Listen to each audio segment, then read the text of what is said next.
You have the mission and vision for your online event outlined. You've got your platform selected. That's all you need, right? Well, not so fast. There's one more thing. That's right.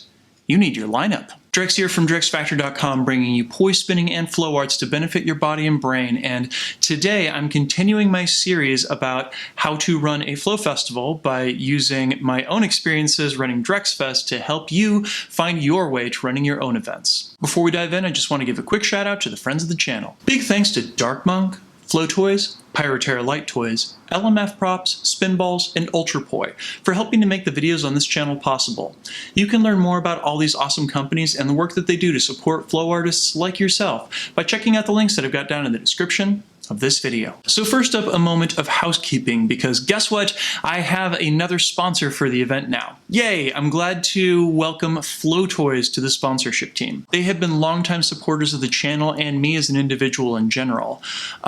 It's one of those things that I think that they look for ways that they can invest in the community and help people that have interesting ideas grow. And one of those things that wound up being a really critical component to this was that Flow Toys has a line of products that they wanted to put more of a spotlight onto. So they gave me a code, DrexFest, that I'm going to be pushing specifically at the event, and we get a couple things out of that. Number one, I get the support of Flow Toys as well as a set of their VisionPoi, which will also be reviewed after the event. And because the affiliate code is associated with this specific event, we can tell based upon the number of people that redeem it exactly both A, how effective that call to action was, and B, in general, what the rate of conversion is for the attendees, which is great data to have, not just for this event, but for events in the future too. It's win-win for everyone. Cool, so thank you so much Flow Toys for signing on to sponsor DrexFest, and if you would like to use that code, it is just DrexFest, and you can use it for any item in the Flow Toys store, including their VisionPoi clubs and all of that product line, as well as their gift cards and everything too. So, go help both me and them out and go use that code. Thank you. Hey fam, Drex from the future here. As sometimes happens when you are recording a video without a script, you leave out some things. And one of those things that I was a dum-dum and left out when I was first recording this was a thank you to the other sponsors. So altogether, the wonderful companies that are making DrexFest happen are Flow Toys, Fun in Motion Toys, Matrix Fire Safety, and Ultrapoi. Thank you one and all for making this event possible. So when last we talked, I had a mission and vision for my event that both was going to give me a kind of unique place in the ecosystem of flow festivals, as well as a platform that was going to support that work. Now, as anybody who has ever attended an event in the real world will know, the next step that you really got to worry about then is what the actual content of that event is. Namely, in the case of flow festivals, there are tons and tons of people that teach workshops at these events. At music festivals, it would be musical acts. If it is, you know, a conference of some sort, then there are going to be panel discussions and the like too. So the struggle then winds up being, how do you select those people? How many of them are there going to be? And what exactly does that do in terms of feeding back to your original mission and vision? So one of those things that I've believed about the Flow Festival world for a long time is that we actually have too many instructors. Like, it'll be that thing that you go to a Flow Festival and there will be 10 different workshop areas, and in at least half of them, there will be maybe like 2 or 3 people taking a given workshop, whereas more than half of the attendees will usually be sitting out every workshop slot. They just kind of show up to hang out with their friends and everything.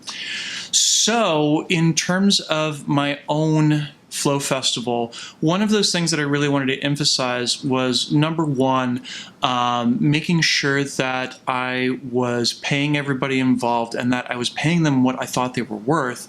And number two, that I was selecting people that I believed had the most interesting things to say and the most interesting things to teach, so that I could select few of them, pay them more, and have the attendees focus just on what they were teaching instead of having choice paralysis. So I knew I wanted to have fewer than 10 teachers, number one.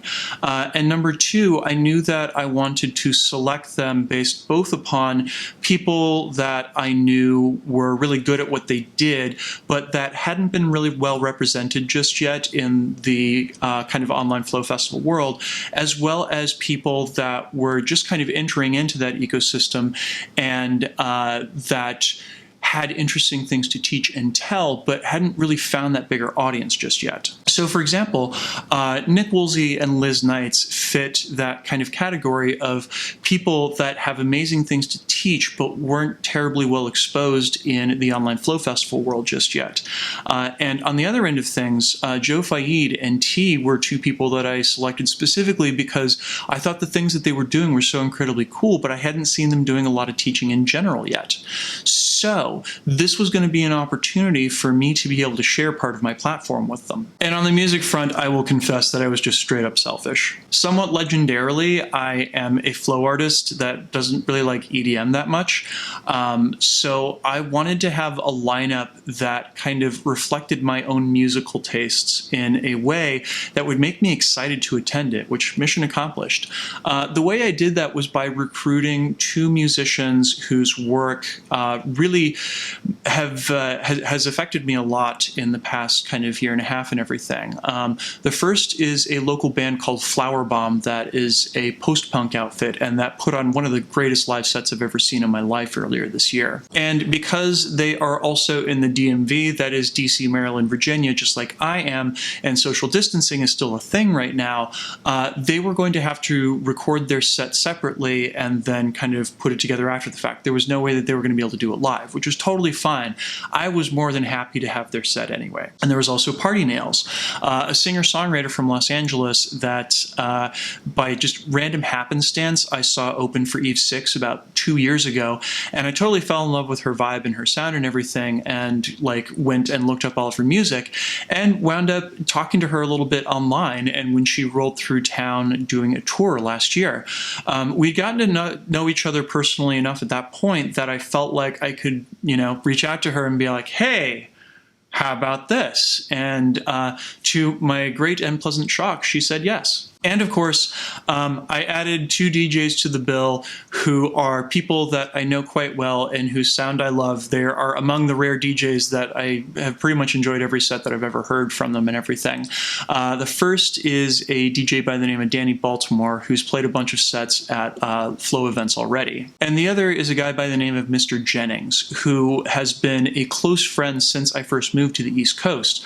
Interestingly enough, he was one of the people that was instrumental in getting me into the fire scene here in DC. He's also the composer of the theme music on my channel and has gone on to bigger and better things as a professional DJ, and unfortunately rarely spins anymore. But it was another one of those things that, like, as a friend, I could reach out to him, and also too, as an amazing musician, I knew that he was going to bring home the bacon. So, instructors, musicians, I'm all good to go, right? Nope, not so fast. So one of those things that I kept seeing happening in online flow events that jumped out to me as something that we could do better on was the quality of production. That is what we were presenting, how we were going back and forth between it, and what kind of user experience we were giving people doing it. You know, I didn't like how so many events were having people jump back and forth between platforms, or have a browser window that was streaming music at the same time that they were having to watch a Zoom chat and everything. It just didn't make much sense to me.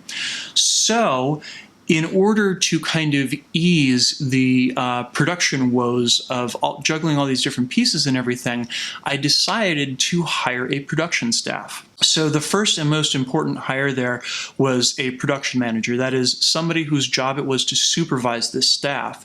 And the best person I could think for it is a friend of mine who goes by the name Nexus.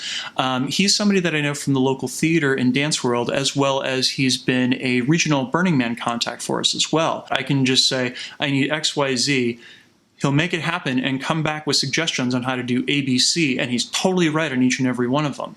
So getting him on board was, I think, probably as important as any of the instructors or musicians, if not more so. And he outlined an amazing plan for how we could have a staff of production engineers, or I guess production technicians would be another way of describing them, that would be involved in switching back and forth between the different feeds and everything and try and make the experience as seamless as possible for our attendees. I'm definitely in a spot right now where I wish I had the money to make additional hires. As it stands, this took an enormous amount of work off of my plate. And also too, it's one of those things that I could have done that work, but I would have not nearly done it as well as Nexus did, or all the people on the production team well.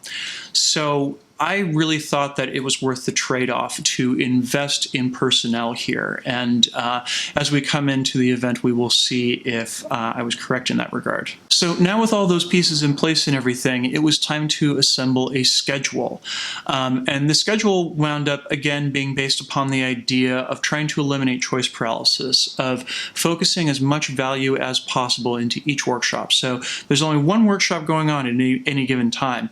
And this is something that's happened for a few other events too. Some have tried having multiple parallel workshops going on at the same time, but this is hopefully going to make sure that attentions are focused in the most productive way possible during these workshops. And there are going to be 4 panel discussions that will involve the instructors. It's one of those things that I feel like I have really fascinating conversations with people at flow festivals, but it's really rare that the benefits of those conversations extend much further than the people there. You know, I think that it's one of those things that behooves us to have a lot of these conversations in a public setting.